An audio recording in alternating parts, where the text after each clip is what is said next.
Hello everyone, আশা করি সবাই ভালো আছেন। আমরা টেকনিক্যাল রাইটিং এর আজকে লেকচার 2টা নিয়ে একটু কথা বলবো। লেকচার 2 মানে হচ্ছে স্লাইড নাম্বার 2 আর কি। লেকচারটা আমাদের চলছে আজকে 4 নাম্বার লেকচার। আজকে ফ্রাইডেতে লেকচার আমাদের 4 নাম্বার চলছে। সো টেকনিক্যাল রাইটিং এর লেকচার 2টা হচ্ছে কি, আমরা আগের স্লাইডে হচ্ছে দেখেছিলাম মেইনলি টেকনিক্যাল রাইটিং বলতে কি বোঝায়, টেকনিক্যাল রাইটিং এর ফরম্যাটিং বা টেকনিক্যাল রাইটিং এর কি আছে এই বিষয়গুলো নিয়ে একটু ঘাটাঘাটি করছি, বা টেকনিক্যাল রাইটিং এর ডেফিনিশনটা কি। সো এগুলো নিয়ে হচ্ছে আমরা আলোচনা করেছিলাম এবং তার রিভিউ করেছিলাম। সো আজকে দিনে হচ্ছে কি আমরা মেইনলি দেখবো হচ্ছে মানে আমাদের কাজ শুরু করার আগে কি কি করতে হবে সেই জিনিসগুলো হচ্ছে আমরা আজকে এই স্লাইডে দেখবো। এটা হচ্ছে কি project planning and analysis. So project planning এবং অ্যানালাইসিসের ক্ষেত্রে আমরা আগে দেখে নেব যে আমাদের সিলেবাসগুলো কি কি, যে এখানে আমরা কি কি পড়বো। সেটা হচ্ছে scoping the assignment, standards, audience analysis, gathering data, working with subject matter expert, tips for single sourcing. আচ্ছা, এই হচ্ছে আমাদের সিলেবাস। আমরা প্রত্যেকটা জিনিস হচ্ছে দেখবো কি কি জিনিস আমরা অলরেডি মানে স্ট্যান্ডার্ড সম্পর্কিত জেনেছেন। যাই হোক, তো আমরা হচ্ছে বিষয়গুলো নিয়ে আজকে একটু কাজ করবো। Scoping the assignment. তো স্কোপিং দ্য অ্যাসাইনমেন্ট কথাটার মানে হচ্ছে কি যে আমাদের কি কি বিষয় নিয়ে আপাতত কাজ। ধরুন যে আপনি একটা লেখা শুরু করলেন, লিখলেন, যেটা আমরা আগেই বলেছি এটা হচ্ছে প্রজেক্ট প্ল্যানিং। সো দ্যাট আমরা যখন লেখা শুরু করেছি তখন কোন কোন বিষয়টা আমাদের ভাবতে হচ্ছে। সো মানে লেখা শুরু করার ক্ষেত্রে প্রি প্ল্যান বা ব্রেন স্টর্মের ক্ষেত্রে সো এই বিষয়গুলো নিয়ে হচ্ছে আমরা দেখবো। সো সেটাই হচ্ছে কি স্কোপিং দ্য অ্যাসাইনমেন্ট। তো তার মধ্যে প্রথমটা হচ্ছে কি ডিটারমাইনিং ডেলিভারেবলস। ডেলিভারেবলস কি আমরা কিন্তু গত স্লাইডে দেখেছিলাম যে মেইনলি কোন কোন জিনিসগুলো আমাকে দেওয়া হচ্ছে আমার কাছে রাখার জন্য। যেমন মনে করেন যে কোনো ভিডিও, কোনো পডকাস্ট, কোনো অডিও, কোনো পিডিএফ, কোনো ইপাব ফরম্যাট বা কোনো ট্রেনিং ফরম্যাট, ম্যানুয়াল, এই যে আমরা দিচ্ছি এই জিনিসগুলোকে বলা হয় কিন্তু ডেলিভারেবলস। অর্থাৎ আমরা যখন প্রজেক্টটা শুরু করেছি বা কাজ করতে শুরু করেছি ঠিক তখন কোন কোন জিনিসগুলো, কোন কোন বিষয়গুলো নিয়ে হচ্ছে কি আমাদের কাজ করতে হবে বা কোন কোন জিনিসপত্রগুলো আমাদের হাতে আছে, এই জিনিসগুলো হচ্ছে কি আপনার ডেলিভারেবলস। এবং এই ডেলিভারেবলসগুলোকে হচ্ছে কি আমার ডিটারমাইন করতে হবে যে এইগুলো এগুলো আমার লাগবে। অর্থাৎ আমি ভিডিও নিয়ে সরাসরি ধরেন যে আপনি একটা প্রজেক্ট নিয়ে কাজ করতেছেন, তো ওই সময় ওই প্রজেক্টের রিটেন কোনো ফরম্যাট আদৌ আছে কিনা, না শুধু ভিডিও দেখানো হয়েছে বা এই ফরম্যাটগুলো জাস্ট দেখবেন কিভাবে কিভাবে দেখানো হয়েছে, আপনার কি কি দেখে আপনি শিখবেন। বা ধরেন যে একদম নতুন টপিক, আপনি কিছু জানেন না, সো ওই টপিক নিয়ে আদৌ কোনো লেখা আছে কিনা সেটা দেখবেন, কোনো ভিডিও আছে কিনা, কোনো অডিও আছে কিনা, কোনো ম্যানুয়াল আছে কিনা, কি কি আছে। অর্থাৎ কি কি দেখে শিখে লিখে বা লিখবেন বা আপনার লিখার আগে আপনি বা রিসার্চের আগে বা রিলিজের আগে আপনি জিনিসটাকে দেখাবেন, সেটাই কিন্তু হচ্ছে কি ডেলিভারেবলস। সো এই ডেলিভারেবলসগুলোকে হচ্ছে কি আপনাকে প্রথমে ডিটারমাইন করতে হবে। সো প্রথমে হচ্ছে কি আপনাকে ডিটারমাইনিং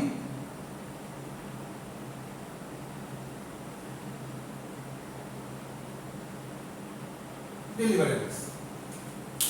দুই হচ্ছে ডেডলাইন থাকতে হবে। ডেডলাইন মানে হচ্ছে কি যে কবের মধ্যে কাজ শেষ করবেন, এটা একটা ফরম্যাট থাকতে হবে যে অবভিয়াসলি আমার কাজটা এই দিনের মধ্যে হচ্ছে কি আমাকে শেষ করতে হবে।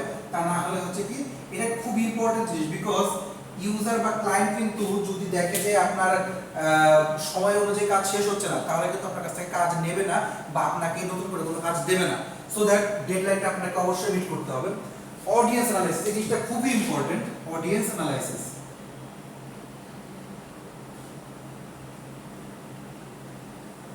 অডিয়েন্স অ্যানালাইসিস বিষয়টা কিন্তু খুবই ইম্পর্টেন্ট। কেন ইম্পর্টেন্ট আমি সেটা বলি। দেখেন আপনি যে লেখাটা লিখতেছেন এই লেখাটা কার কাছে যাবে, অর্থাৎ কে লেখাটাকে পড়বে অথবা লেখাটার মানে মূল্যায়ন সঠিকভাবে হচ্ছে কিনা, এটা কিন্তু অডিয়েন্স দেখে বোঝা যায়। দ্যাট মিনস হচ্ছে অডিয়েন্সের কাছে যদি লেখাটা ভালো লাগে, অর্থাৎ আপনার যে টার্গেট অডিয়েন্সকে টার্গেট করেছেন তারা যদি পড়ে, তাহলে কিন্তু আপনি কিন্তু সব অডিয়েন্সকে একত্র করতে পারবেন না বা সব অডিয়েন্সের কাছে। এখন মনে করেন যে বিবিএ নিয়ে পড়তেছে, বিবিএ বাদ দেন, যে মনে করেন বিবিএ সোশ্যাল সায়েন্স বা ইঞ্জিনিয়ারিং রিলেটেড বা অথবা ইঞ্জিনিয়ারিং যদি বলেন, একজন আর্কিটেকচারাল ইঞ্জিনিয়ার বা একজন টেক্সটাইল ইঞ্জিনিয়ার, সে যেটা নিয়ে পড়তেছে, আপনি যদি তাকে সিএসসি কোনো প্রোগ্রামেটিক কোনো বিষয় তাকে দেন, তাহলে কিন্তু সেই বিষয়টাকে ওইভাবে নাও নিতে পারে ভালোভাবে, বিকজ অফ সেই বিষয়টাতে তার কোনো ইন্টারেস্ট নেই। যেহেতু ইন্টারেস্ট নেই, সো দ্যাট সেই বিষয়গুলোকে ভালোভাবে নেবে না বা সেই বিষয়গুলোকে নিয়ে কাজ করবে না বা ইন্টারেস্ট দেখাবে না, এটাই স্বাভাবিক। সো আপনাকে লেখার ক্ষেত্রে প্রথমে হচ্ছে কি অডিয়েন্সটাকে টার্গেট করতে হবে বা অডিয়েন্সকে চুজ করতে হবে যে এই অডিয়েন্সের কাছে হচ্ছে আমার লেখাটা যাবে। আমার নিজের ক্ষেত্রে ধরেন আমি যেমন সিএসসি তে পড়েছি, সো আমাকে যদি এখন বিল্ডিং বানানোর ইয়াগুলো দেখানো হয়, আমি তো ভালো করে বুঝবো না যে বিল্ডিং এ কি কি থাকতে পারে, কি কি নিয়ে বিল্ডিং তৈরি হচ্ছে, বা হয়তো আমি কিছুটা বুঝতে পারি যে জিনিসগুলো কি দেখানো হচ্ছে, বাট আমি কিন্তু ইন ডেপথে বুঝবো না। সো দ্যাট আমার কাছে জিনিসটা নিয়ে আসাটা কিন্তু খুব বেশি একটা ফ্রুটফুল হবে না। সো দ্যাট এই কথাটা বলার উদ্দেশ্য হচ্ছে কি যে আমার অডিয়েন্সকে তাকে হচ্ছে কি আমাকে অ্যানালাইসিস করতে হবে। আমাদের সামনে যতগুলো চ্যাপ্টার আপনারা দেখবেন, স্লাইড দেখবেন, তো ওগুলোর মধ্যে কিন্তু আমরা অডিয়েন্স নিয়ে বেশি চলে যাবো। আমাদের অডিয়েন্স নিয়ে পুরো একটা চ্যাপ্টার আছে, অডিয়েন্স কীভাবে চিনতে হবে, কোন অডিয়েন্সের কাছে আমাদের কীভাবে দিতে হবে, লিখতে হবে, এই বিষয়টা কিন্তু আমাদের অডিয়েন্স অ্যানালাইসিসের মধ্যেই পড়ে। Who are the subject matter experts. আচ্ছা, এখন এই পয়েন্টটা হচ্ছে খুব ইম্পর্টেন্ট, সেটা হচ্ছে কি সাবজেক্ট ম্যাটার এক্সপার্ট বা এসএমই। এসএমএস হচ্ছে কি যে একটা বিষয়, ধরেন যে আপনি পাইথন নিয়ে কোনো প্রজেক্ট করছেন, পাইথন দিয়ে কোনো প্রজেক্ট করছেন, এখন সেই পাইথন দিয়ে প্রজেক্ট করার পরে আপনার অডিয়েন্সের কাছে যাওয়ার আগে বা আপনার ক্লায়েন্টকে দেওয়ার আগে আপনি কি করলেন, এই সাবজেক্ট রিলেটেড যার অভিজ্ঞতা বেশি, ধরেন যে খুব ভালো ডেভেলপ করে পাইথন দিয়ে বা এই জাতীয় কাজ নিয়ে অনেক এক্সপিরিয়েন্স আছে, তার কাছে গিয়ে দেখালেন যে এই আমাকে একটু দেখে দেন যে আমার বিষয়গুলো ঠিক আছে কিনা, বা আমি এগুলো নিয়ে কাজ করতে পারবো কিনা। সো এটা হচ্ছে কি এসএমএস, যে সাবজেক্ট ম্যাটার এক্সপার্ট। ফুল ম্যাটার এক্সপার্ট, ফুল টেকনিক্যাল রাইটিং এর এক্সপার্ট এক জিনিস, বা টেকনিক্যাল রাইটার এক জিনিস, আবার টেকনিক্যাল রাইটিং এর ভিতরে যেগুলো কাজ হচ্ছে সেই কাজগুলোর মধ্যে সাবজেক্ট ম্যাটারে যার অভিজ্ঞ বা সাবজেক্ট ম্যাটার নিয়ে যে ভালো লিখতে পারে বা বুঝতে পারে, সো তাকে হচ্ছে কি আপনি তাকে ইয়া করতে পারেন, এনকাউন্টার করতে পারেন, বা তাকে ফোকাস করতে পারেন, বা তাকে দেখাতে পারেন লেখাটা যে আমি এভাবে লিখেছি, এটা ঠিক আছে কিনা। স্ট্যান্ডার্ড হচ্ছে যে আমরা আগেই বলেছিলাম যে একটা নির্দিষ্ট টেমপ্লেট বা ফরম্যাট বা স্টাইল গাইড ইউজ করা, যার ফলে হচ্ছে কি যে আপনি ওই অর্গানাইজেশনের জন্য আপনার লেখাটা ঠিক আছে কিনা আপনি জাস্ট লিখে দিয়ে দিলেন, বাট আপনার ওই প্রতিষ্ঠানটা বা ইনস্টিটিউশনটা বা অর্গানাইজেশনটা আপনার লেখাটা নিলেও না, তাহলে কিন্তু আপনার লিখে লাভ নাই। সো দ্যাট আপনাকে কিন্তু ওই স্ট্যান্ডার্ডটা মেনটেন করতে হবে, একটা নির্দিষ্ট স্ট্যান্ডার্ড কিন্তু আপনাকে মেনটেন করতেই হবে।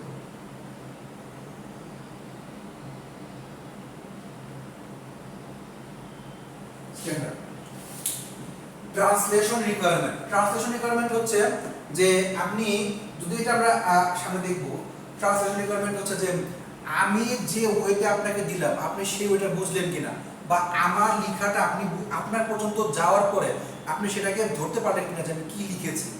সো এটা হচ্ছে কি ট্রান্সলেশন রিকোয়ারমেন্ট। দ্যাট মিন্স হচ্ছে যে আপনি এটাকে ট্রান্সলেট করতে পারছেন কিনা।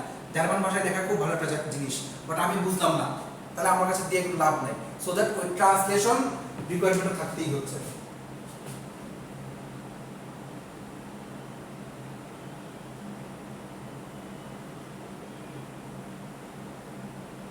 লাস্ট হচ্ছে টুলস। সো আপনি কোন কোন টুলস ইউজ করে আপনার লেখাটাকে আপনি লিখবেন, সেটাই হচ্ছে কি, বা আপনার লেখার সময় বা আপনার টেকনিক্যাল রাইটিং এর ফুল জিনিসগুলোকে সাজানোর সময় কোন কোন টুলস আপনি ইউজ করতেছেন, যেটা আমরা আগের স্লাইডে দেখেছিলাম। সো এটাই হচ্ছে কি আমাদের টুলস অ্যানালাইসিস, যেমন ওয়ার্ড, আপনার গ্রাফিক্যাল কোনো কিছু ইউজ করা, তারপর হচ্ছে কি মানে স্ক্রিনশট যাতে কোনো কিছু ইউজ করা, পাওয়ার পয়েন্টে দেখানো, প্রেজেন্টেশন দেখানো, এই বিষয়গুলো বা এক্সেল শিটে কিছু দেখানো, এই জিনিসগুলো হচ্ছে কি আমার টুলস। সো টুলগুলোকে কিন্তু আমাকে অ্যানালাইসিস করতে হচ্ছে। সো ডিটারমাইনিং ডেলিভারেবল, যেটা আমরা একটু আগে বলেছিলাম। সো ডিটারমাইনিং ডেলিভারেবলস হচ্ছে যেমন দেখেন হোয়াট ইজ, মানে আমরা যদি আরেকটু ভিতরে যাই কি, what is possible given time constraint, অর্থাৎ যদি আপনি ডেলিভারেবলসটাকে ধরতে চান যে কোন কোন জিনিস হচ্ছে আমার ডেলিভারেবলস, সো তার জন্য একটা প্রশ্নের অ্যানসার আপনাকে দিতে হচ্ছে, যেমন what is possible given time constraint, আমাকে যে টাইম কনস্ট্রেইন্ট দেওয়া হয়েছে সেটা কতটুকু পর্যন্ত যেতে পারে, কতটুকু পর্যন্ত আমি নিতে পারি আমার সময়টাকে। What would make the customer the more successful, আমি যে লেখাটা লিখতেছি আমার প্রোডাক্ট, আমার কাস্টমার একটা প্রোডাক্ট বানাইছে, সে বানানোর পরে সেই লেখাটা আমাকে লিখতে বললো যে আপনি কোন জিনিসপত্র নিয়ে আপনি লিখেন, বা সফটওয়্যার আমাকে বানাতে বলছে, সেই সফটওয়্যার বানানোর পরে সফটওয়্যারে কি কি কাজ হচ্ছে, কিভাবে কাজ হচ্ছে, এটা আমি লিখতে চাচ্ছি। এখন আমি কিভাবে লিখলে ওই লেখাটা আরো বেশি ক্লায়েন্টের কাছে সাকসেসফুল বলতে কি বোঝায়, যে ওটা আরো বেশি ইউজার ইউজ করতে পারছে কিনা, বা অডিয়েন্স ওটাকে আর কিভাবে নিচ্ছে, তো সেই লেখাটা আমি কিভাবে লিখতে পারি, কাস্টমার পর্যন্ত আমি কিভাবে পৌঁছাতে পারি, বা সাকসেসফুলি সেটাকে কাস্টমার পর্যন্ত নিয়ে যেতে পারি, সেটাই কিন্তু আমার deliverables. What does my company and customer expect, আমার কোম্পানি এবং কাস্টমার কি এক্সপেক্ট করে। আমার কোম্পানি এবং কাস্টমার কি এটা বুঝতেই পারতেছেন যে আমি যে টেমপ্লেটে লিখছি এবং আমার লেখাটা, ধরেন একটা পেপারে আপনি একটা খবর লিখলেন, আপনি এডিটর, আপনার ওই লেখাটা কেউ পড়লই না, অথবা আপনি অনলাইনে পেপার লিখতেছেন, ওইটা কেউ মানে দেখলোই না। আপনি গল্পের বই লিখছেন, আপনার গল্পের বই কেউ কিনলোই না, বিকজ অফ আপনার লেখাটা তার কাছে ভালো লাগে না, বিকজ অফ আপনার লেখাটার সিম্পলিসিটি, যে কোনো কারণে হতে পারে। সো আপনাকে তো তখনই লেখাটা আরো বেশি দিবে যতক্ষণ পর্যন্ত আপনার লেখাটা হচ্ছে কি মানুষের কাছে গ্রহণযোগ্যতা পাবে, অ্যাকসেপ্টেন্সটা বেশি হবে। সো এটা হচ্ছে কি যে হোয়াট ডাজ, এই জিনিসগুলোকে আপনাকে ধরতে হবে যে কোন লেখাগুলোকে আমার কোম্পানি ধরতেছে, সেটাও কিন্তু আপনার জন্য ডেলিভারেবলস। দেন হচ্ছে what environment does the customer working, কোন এনভায়রনমেন্টে কাস্টমার ওয়ার্ক করতে পছন্দ করে বা কাস্টমার কোন এনভায়রনমেন্টে কাজ দেখতে বা দেখাতে পছন্দ করে। What would enhance training efforts, আমার ট্রেনিং এফোর্টটা আমার আদৌ কোনো ট্রেনিং দরকার আছে কিনা, অথবা ট্রেনিং এফোর্টটাকে এনহ্যান্স করতে পারি কিনা, এই জিনিসটা হচ্ছে কি মানে deliverables. What is possible given my tools and process, আমাকে যে টুলসগুলো দেওয়া হয়েছে বা আমাকে যে প্রসেসগুলো দেওয়া হয়েছে সেগুলো কতটুকু পসিবল কাজ করা, বা কতটুকু এটাকে নিয়ে সামনে আগানো যায়, বা কতটুকু এটা নিয়ে মানে কতটুকু ফিজিবল এটা কাজ করতে পারবো কিনা, সেটাও কিন্তু আমার ডেলিভারেবলসের মধ্যেই পড়তেছে। স্ট্যান্ডার্ড, স্ট্যান্ডার্ড বলছিলাম কি যে স্টাইল গাইড থাকবে, যে গাইডকে অনুসরণ করে হচ্ছে আমরা বলতে পারবো যে এটাকে ধরে আমরা লিখেছি, সেটা অফিসিয়াল কোনো কিছু থাকতেছে কিনা, তার জন্য কোনো লোগো আছে কিনা, কোনো কর্পোরেট টেমপ্লেট আছে কিনা, বা স্টাইলশিপ বা ক্যাসকেড স্টাইলশিপ হচ্ছে সিএসএস যেটাকে বলি আছে কিনা, কর্পোরেট স্টাইলশিপ বলেন বা ক্যাসকেড স্টাইলশিপ বলেন। Screen cap and video recording, screen cap মানে স্ক্রিন ক্যাপচারের জন্য কোনো কিছু আছে কিনা, এবং ভিডিও রিকোয়ারমেন্ট, অর্থাৎ যদি আমি ওই প্রজেক্টের কোনো ভিডিও বানাই সেই ভিডিওটা কেমন হবে সেটা কিন্তু স্ট্যান্ডার্ড। অর্থাৎ একটা কোম্পানির প্রত্যেকটা জিনিসের কিন্তু আলাদা আলাদা স্ট্যান্ডার্ড, এটা কোনো সেপারেট বা কনক্রিট স্ট্যান্ডার্ড কোনো স্ট্যান্ডার্ড আছে আর কি, যে স্ট্যান্ডার্ড মেনটেন করে ফলো করে হচ্ছে কি ওই কোম্পানি তার লেখাগুলোকে পাবলিশ করে। সো দ্যাট এটা হচ্ছে তার ইন্টারনাল স্ট্যান্ডার্ড। সো স্ট্যান্ডার্ডকে মেইনলি দুই ভাগে ভাগ করা যায়, একটা হচ্ছে ইন্টারনাল স্ট্যান্ডার্ড, একটা হচ্ছে এক্সটার্নাল স্ট্যান্ডার্ড। আর তার সাথে হচ্ছে কি মেইনলি দুইটাকে যোগ করে একটা আছে, সেটা হচ্ছে কি ইন্ডাস্ট্রি স্ট্যান্ডার্ড, যে ফুল স্ট্যান্ডার্ড মানে এই জাতীয় ইন্ডাস্ট্রিগুলো, ধরেন একটা স্পেসিফিক ইন্ডাস্ট্রিকে ধরে নিল, সেই ইন্ডাস্ট্রিটা তাদের লেখাগুলোকে কিভাবে পাবলিশ করে সেটাকে বলা হয় ইন্ডাস্ট্রি স্ট্যান্ডার্ড। সো ইন্টারনালটা আমরা দেখলাম, এক্সটার্নালটা হচ্ছে কি যে দেখেন এটা হচ্ছে কি ইন্টারনাল মানে হচ্ছে ওই কোম্পানি কি জিনিসগুলো ইউজ করে, আর এক্সটার্নাল মানে হচ্ছে কি এক্সটার্নালি আমরা কোন কোন জিনিসগুলো, যেমন মনে করেন যে Chicago manual of style, Microsoft manual একটা ম্যানুয়াল আছে আপনারা দেখেছেন। তো এরকম হচ্ছে কি শিকাগো ম্যানুয়াল হচ্ছে একটা এক ধরনের ম্যানুয়াল আছে, যে ম্যানুয়ালগুলো হচ্ছে কি মেইনলি আমরা স্ট্যান্ডার্ড হিসেবে ধরি বা আমরা ধরতে পারি যে এইগুলো দিয়ে হচ্ছে কাজ করা যায়। এটা হচ্ছে কি শিকাগো ম্যানুয়াল অফ স্টাইল। আরেকটা হচ্ছে কি ইন্ডাস্ট্রি স্ট্যান্ডার্ড। ইন্ডাস্ট্রি স্ট্যান্ডার্ড হচ্ছে কি যে দুটো মিলায়, যে ওই পার্টিকুলার ইন্ডাস্ট্রিটা কোন জিনিসটাকে ফলো করতেছে সেই অনুযায়ী আমি লিখতেছি কিনা, সেটা হচ্ছে কি যে ইন্ডাস্ট্রি স্ট্যান্ডার্ড।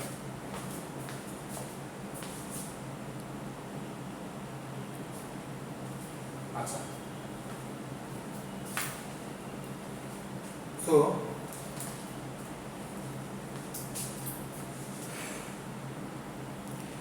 আচ্ছা এখন ইন্ডাস্ট্রি স্ট্যান্ডার্ড বুঝলাম, ইন্টারনাল স্ট্যান্ডার্ড বুঝলাম, আর হচ্ছে এক্সটার্নাল স্ট্যান্ডার্ড বুঝলাম।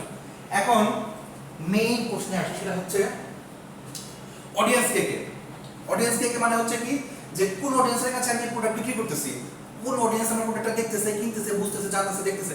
সো সবগুলো বিষয় হচ্ছে কি অডিয়েন্সের উপর ডিপেন্ড করে। আমি একটা লেখার পরে, একটা প্রোডাক্ট বানানোর পরে, কোনো কিছু তৈরি করার পরে যদি আমার ওই জিনিসটা অডিয়েন্স নাই দেখে, নাই জানে, নাই বোঝে, তাকে তাহলে আমরা প্রোডাক্টটা বানিয়ে লাভটা কি? নিজের জন্য কি বানাচ্ছি? না, নিজের জন্য বানাচ্ছি না।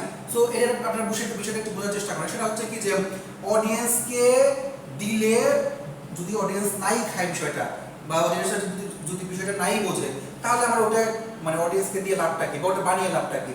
সো আমাকে বুঝতে হবে কি যে আমার অডিয়েন্স কারা কারা, অডিয়েন্সের প্রফেশন কি, অডিয়েন্সের রিডিং লেভেলটা কেমন, অডিয়েন্সের ওয়ার্ক এনভায়রনমেন্টটা কেমন। দ্যাট মিন্স হচ্ছে যে আমি যাকে যেভাবে দিচ্ছি সেটা ওইভাবে পড়তে পারবে কিনা। আপনি বলতে পারেন যে স্যার অডিয়েন্স কি অবস্থা আছে সেটা আমার জানা দরকার না, এটা আপনার জানা দরকার না। মানে কি আপনি যদি অডিয়েন্সকে বুঝতেই না পারেন তাহলে হচ্ছে কি অডিয়েন্সের জন্য লেখা লিখবেন কেমনে? সো অডিয়েন্সের জন্য লেখা লিখতে গেলে অডিয়েন্সের ওয়ার্ক এনভায়রনমেন্ট, অডিয়েন্স মানে পড়তে পারবে কিনা, বা অডিয়েন্সের জন্য ওই লেখাটা যতটুকু ফিজিবল, বা তার জন্য লেখাটাকে নিয়ে বুঝে বা লেখাটাকে ওপেন করতে পারতেছে কিনা, সো সেটাও কিন্তু আপনাকে দেখতে হবে। এবং অডিয়েন্সের প্রফেশন কি সেটা আপনাকে বুঝতে হবে, অর্থাৎ কোন প্রফেশনাল লোক বা কোন জায়গার লোক সেটা বুঝে কিন্তু অডিয়েন্সকে দিতে হবে। সো সেটাও কিন্তু আমার অডিয়েন্স, যদি এটা আমাদের আরো বেশ কিছু জিনিস আছে আমরা দেখবো। Only by knowing your audience can you deliver the information they need when they need it. The audience's profession and reading level is important, but the environment they work in and their time constraints is also very pertinent. সেটা হচ্ছে কি যে অডিয়েন্সকে জানাটা যেমন জরুরি, ঠিক অডিয়েন্সের profession level বা রিডিং লেভেল, মানে তাকে আমি এইটাও ধরতে পারবো যে সে অনেক ভালো জানে, আবার এটা ধরতে পারবো না যে সে অনেক খারাপ জানে। ধরতে হবে যে সে কিছু জানে, আমি লেখাটা ওইভাবে লিখবো। অ্যাডভান্স লিখলে অ্যাডভান্স লেভেলের লোকের জন্য লিখবো, বেসিক লিখলে বেসিক লোকের জন্য লিখবো, বা ফান্ডামেন্টাল লিখলে ফান্ডামেন্টাল লোকের জন্য লিখবো। তার রিডিং লেভেলটা নিয়ে হচ্ছে কেন দেখবো। আবার এটা বলতে পারবো স্যার অ্যাডভান্স লিখছি, তাহলে সে কিছুই বোঝে নাই। সো অ্যাডভান্সটাকে আমি ওইভাবে লিখবো যেন একদম বেসিক থেকে শুরু করলেও যেন কেউ কিছুটা বুঝতে পারে যে আমি লেখাটা যে লিখছি সেটা আলটিমেটলি বেসিক থেকে অ্যাডভান্স মোটামুটি সব, বা অ্যাডভান্স না বলে সেটাকে আমি ধরতে পারি যে ইন্টারমিডিয়েট লেখা, যে ইন্টারমিডিয়েট পর্যন্ত যেগুলো লিখতে পারে মানে বুঝতে পারে। সো অডিয়েন্সের প্রফেশনাল রিডিং লেভেলটাও কিন্তু ইম্পর্টেন্ট, এবং তার ওয়ার্ক এনভায়রনমেন্টটাও কিন্তু বোঝাটা কিন্তু ইম্পর্টেন্ট, যে এবং সাথে সাথে কি তার টাইম কনস্ট্রেন্টটাও কিন্তু আবার ইম্পর্টেন্ট, যে সে কোন টাইম কনস্ট্রেন্ট, তার জন্য আদৌ কোনো টাইম কনস্ট্রেন্ট আছে কিনা, এই লেখাটা পড়তে কি পরিমাণ টাইম লাগে, বা লেখাটা কি পরিমাণ দৈর্ঘ্যের, লেন্থ কেমন। সব লেখা কিন্তু অনেক বড় করলে লেখাটা ভালো হয় না, বা লেখাটা পড়তে ইচ্ছে করে না। If a product is used by nurses on the hospital floor, a printed book is not the best deliverables for that environment, but they still may need it for training. ধরেন ট্রেনিং আপনার nurse, তার এই মুহূর্তে হচ্ছে কি মানে, অথবা doctor emergency অবস্থা হচ্ছে তাকে কাউকে ইনজেকশন দেওয়া দরকার বা কোনো ওষুধ দেওয়া দরকার। এখন আপনি যদি তাকে একটা প্রিন্টেড বুক দেবেন যেখান থেকে পড়ে দেখে নাও যে এখানে কি লেখা আছে, ওটা পড়ে তোমরা বের করো যে ইনজেকশনটা কি, তাহলে কিন্তু সেটা মূলত তার জন্য ভালো ডেলিভারেবলস না। তার জন্য ভালো ডেলিভারেবলস হচ্ছে কি যে যত দ্রুত তাকে কোনো কিছু দেওয়া যায়। যদিও যে প্রিন্টেড বুকটা দেওয়া যায় সেটা কিন্তু ডেলিভারেবলসের মধ্যে পড়ে, বাট সেটা কিন্তু এফিশিয়েন্ট ডেলিভারেবলস না। সো ওটাই বলছে যে অডিয়েন্সটাকে বুঝতে হবে।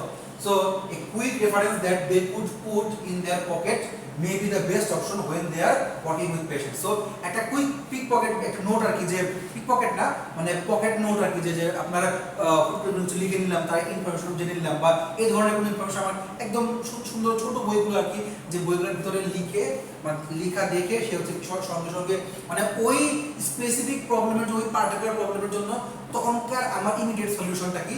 তো তার জন্য যদি কোনো ছোট কিছু তাকে ডেলিভারেবল থাকে তাকে দিলে কিন্তু তার জন্য সুবিধা, ওই সময়টা তার জন্য সুবিধা। দেন হচ্ছে কি or maybe through the mobile help they can access from their phone or tablet, যে সরাসরি যদি মানে ওই বুকটা বা ওই পকেট হেল্পটা যদি তার নাও থাকে, প্রিন্টেড পকেট বুকটা যদি তার কাছে নাও থাকে, তারপরেও কিন্তু সে যেন চাইলে ইন্টারনেটে খুঁজে বা সরাসরি ওই জাতীয় কোনো লেখা খুঁজে যেন বের করতে পারে, এবং সে অনুযায়ী হচ্ছে কি সে কাজ করতে পারে, সেটাও কিন্তু একটা ভালো ডেলিভারেবল হিসেবে আপনারা কনসিডার করতে পারেন। Work environment can also include software.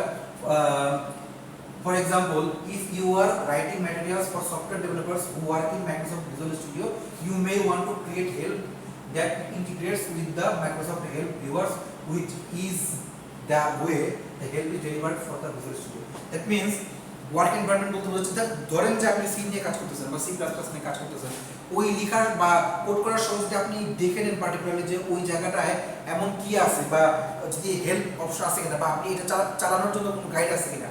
So যদি গাইডটা বোঝেন দেখেন, তাহলে হচ্ছে কি ওই অনুযায়ী হচ্ছে কি অডিয়েন্সকে ওই সময় হেল্প করতে পারবেন, যে জায়গায় সে আটকে গেছে, ওই আটকে যাওয়া পোর্শনটা হচ্ছে কি সে কিন্তু ওই জায়গা থেকে টুক করে একটা হেল্প নিয়ে কাজ করে ফেলতে পারে।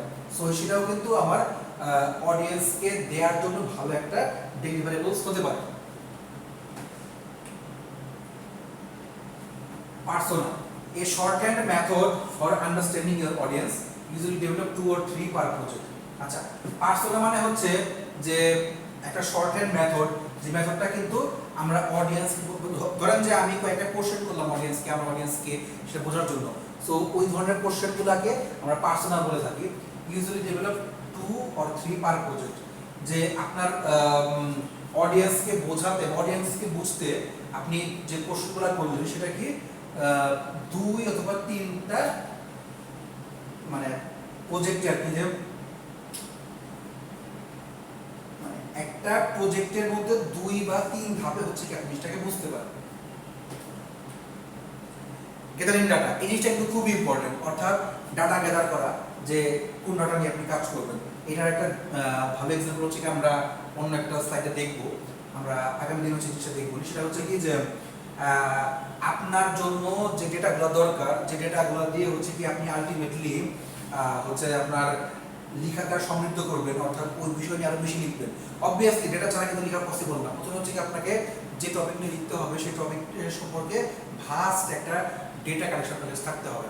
সো আপনি কি করতে পারেন যে আপনার যারা সাবজেক্ট ম্যাটার এক্সপার্টরা আছে, এই সাবজেক্ট ম্যাটার এক্সপার্টদের বা এসএমইদের কাছ থেকে প্রশ্ন করে, তাদের কাছ থেকে কিন্তু বা তাদের ইন্টারভিউ করে তাদের কাছ থেকে ইনফরমেশন গ্যাদার করতে পারেন। 2 হচ্ছে requirements documents or internal documents, অর্থাৎ আপনার যে রিকোয়ারমেন্টগুলো দরকার সেগুলো হচ্ছে কি আপনি ক্লায়েন্টের কাছ থেকে জেনে নিতে পারেন, অথবা রিকোয়ারমেন্টের ডকুমেন্টগুলো হচ্ছে কি নেটে সার্চ করে দেখতে পারেন যে এই ধরনের কাজগুলো করতে গেলে কি কি ধরনের রিকোয়ারমেন্ট ডকুমেন্ট আমার দরকার। ওয়ার্কিং উইথ প্রোডাক্ট ইটসেলফ, সরাসরি প্রোডাক্টটা নিয়ে আপনি হাতে কলমে কাজ করেন, ইন হ্যান্ড কাজ করেন, হ্যান্ডস অন এক্সপিরিয়েন্স আপনি কাজ করেন, তাহলে হচ্ছে কি আপনার জন্য ডাটা গ্যাদার করা আরো বেশি সুবিধা হবে। কারণ যেহেতু আপনি নিজেই প্রোডাক্টটা নিয়ে কাজ করতেছেন, সো দ্যাট প্রোডাক্টের মেরিটস বা প্রোডাক্টটা বানানোর সময় লিমিটেশনস আছে কিনা, বা প্রোডাক্টটা নিয়ে আপনি কাজ করতে গিয়ে কোনো রকম কোনো ঝামেলায় পড়েছেন কিনা, এই সবগুলো বিষয়ে কিন্তু আপনি আস্তে আস্তে ধরতে পারবেন। দেন লাস্ট হচ্ছে কি রিসার্চ, অর্থাৎ রিসার্চটার কোনো বিকল্প নাই। এই একটা প্রোডাক্ট নিয়ে রিসার্চ যত বেশি করবেন তত বেশি কিন্তু আপনার লেখাটা সমৃদ্ধ হবে, প্রোডাক্টটা তত বেশি ভালো হবে, তত বেশি কিন্তু এফিশিয়েন্ট, এলিগেন্ট হবে এবং মার্কেটের উপযুক্ত হবে, অডিয়েন্সের কাছে যাওয়ার জন্য উপযুক্ত হবে। সো প্রোডাক্টটা ভালো হওয়ার পেছনে তার জন্য রিসার্চের কোনো ইয়া নেই, মানে কমতি নেই।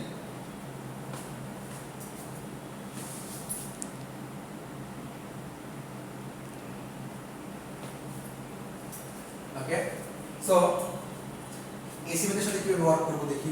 ওয়ার্কিং উইথ এসএমএস, যে আপনি সরাসরি একজন এসএমই বা সাবজেক্ট ম্যাটার এক্সপার্টের কাছে চলে গেলেন, সে তাকে যে কোনো প্রশ্ন করলেন, সঙ্গে সঙ্গে কিন্তু সে আপনার প্রশ্নের অ্যান্সার দেবে না। তাকে প্রশ্নের অ্যান্সার দিতে হলে আপনাকে ওই পরিমাণ প্রিপেয়ার থাকতে হবে যে সে একটা ধাপে পর্যন্ত যে দেন হচ্ছে আপনি তাকে একটা প্রশ্ন করতে পারেন। আপনি without any knowledge, any previous knowledge, prior knowledge তাকে গিয়ে বলতে পারেন না যে স্যার এটা কি আমাকে বুঝাই না। সো সাবজেক্ট ম্যাটার এক্সপার্টের কাছে তখনই যাবেন যখন আপনি আপনার দিক থেকে কোনো একটা রিসার্চ শেষ করবেন, জানবেন, বুঝে তারপর তার কাছে যাবেন যে কোথাও আটকে গিয়েছে। সেক্ষেত্রে be prepared, be professional, respect their time, respect the work, respect the way they work. So ওই কাজগুলোর ক্ষেত্রে আপনাকে তাহলে বলে দেওয়া হয়েছে যে যখন আপনি এসএমইর সাথে কাজ করবেন বা সাবজেক্ট ম্যাটার এক্সপার্টের সাথে কাজ করবেন, অবভিয়াসলি আপনাকে প্রিপেয়ার থাকতে হবে, আপনাকে প্রফেশনালিজম দেখাতে হবে। দ্যাট মিনস হচ্ছে যে প্রফেশনাল ওয়েতে আপনাকে কাজ করতে হবে। রেসপেক্ট দেয়ার টাইম, তাদের টাইমটা আপনাদেরকে, তাদের যে টাইমের যে আপনার তারা আপনাকে যে কাজটা দেখাই দেবে তার টাইমটাকে সে নষ্ট করে আপনাকে দেখাই দিচ্ছে, কারণ দেখাই দিচ্ছে। সো তার টাইম নষ্ট করার ওই টাইমটাকে কিন্তু আপনাকে রেসপেক্ট করতে হবে। হচ্ছে respect the way they work, কোন মানে কাজ তারা যে ওয়েতে করতেছে সেই ওয়েটা ঠিক আছে কিনা, বা ওইটা ঠিক আছে বলতে কি যে সেই ওয়েটাতে আপনি যেতে পারছেন কিনা, বা সেটাকে সহজ ভাষায় বললে যে তার ওয়েটাকে আপনি রেসপেক্ট করতেছেন কিনা, সেটাই হচ্ছে আপনাকে দেখতে হবে। কারণ তা না হলে কিন্তু তার যে ওয়েতে সে দেখাচ্ছে যে আপনার পছন্দ না হয়, আপনি যদি সেটা নিয়ে কাজ করতে না পারেন, সেক্ষেত্রে কিন্তু সে আর সামনে আগাবে না আপনাকে নিয়ে। সো এই জিনিসটা থাকতে হচ্ছে। আর লাস্ট হচ্ছে কি লুক ফর এসএমইস এভরিওয়্যার, প্রত্যেকটা জায়গায় হচ্ছে কি এসএমই হেল্প নেবেন। এসএমই বা সাবজেক্ট ম্যাটার এক্সপার্টের হেল্প নিলে সবচেয়ে ভালো সুবিধা হচ্ছে কি যে আপনার কাজগুলো করতে আরো বেশি আপনার কনভিনিয়েন্ট হবে। আচ্ছা, সিঙ্গেল সোর্সিং, আচ্ছা এই সিঙ্গেল সোর্সিংটা আমরা হচ্ছে আগামী ক্লাসে একটু দেখাবো। সিঙ্গেল সোর্সিংটা এবং সঙ্গে হচ্ছে আমাদের ডেটা কালেকশন বা ডেটা গ্যাদারিংটা, এই দুটো হচ্ছে আমরা দেখাবো, আর এটা নিয়ে আমরা একটা রিভিউ করবো আগামী ক্লাসে।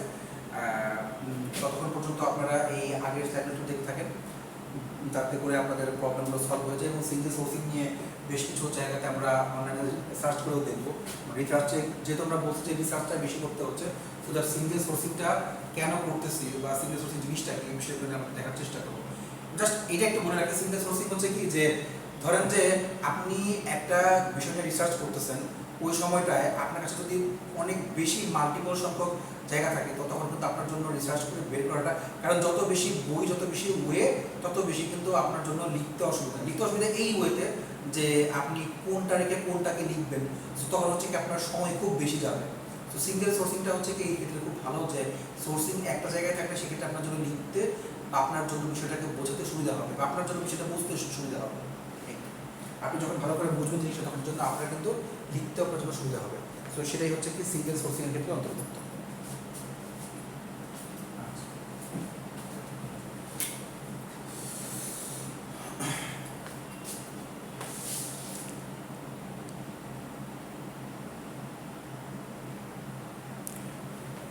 সো আই হোপ কার কোনো কোশ্চেন নেই।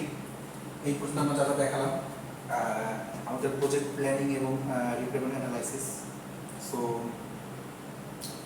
প্রজেক্টগুলো একটু দেখবেন, এই জিনিসগুলো দেখে একটু আমাকে জানানোর চেষ্টা করবেন যে স্যার কোন কোন জায়গাতে বুঝি নাই, এবং অডিয়েন্সটা কিন্তু অবশ্যই দেখবেন। অডিয়েন্স বিষয়টা, অডিয়েন্স আর হচ্ছে আপনার এসএমই, এই দুটো জিনিস কিন্তু খুব ইম্পর্টেন্ট। আমাদের এই জিনিসগুলো নিয়ে একটু পরীক্ষায় আসতে পারে যে আমাদের যদি পরীক্ষায় এই ধরনের স্লাইড বেসিস করে প্রশ্ন আসবে না, প্রশ্ন আসবে হচ্ছে একটু কনসেপচুয়াল বেসিস। তো একটু কনসেপচুয়ালি পড়ার চেষ্টা করবেন, আমি আপনাদেরকে স্লাইড এবং বই দুটোই দিয়ে দিব, সো যাতে আপনাদের সুবিধা হয় যেগুলো পড়তে বা বুঝতে। Any question? Okay. So we can wrap up the class. Thank you.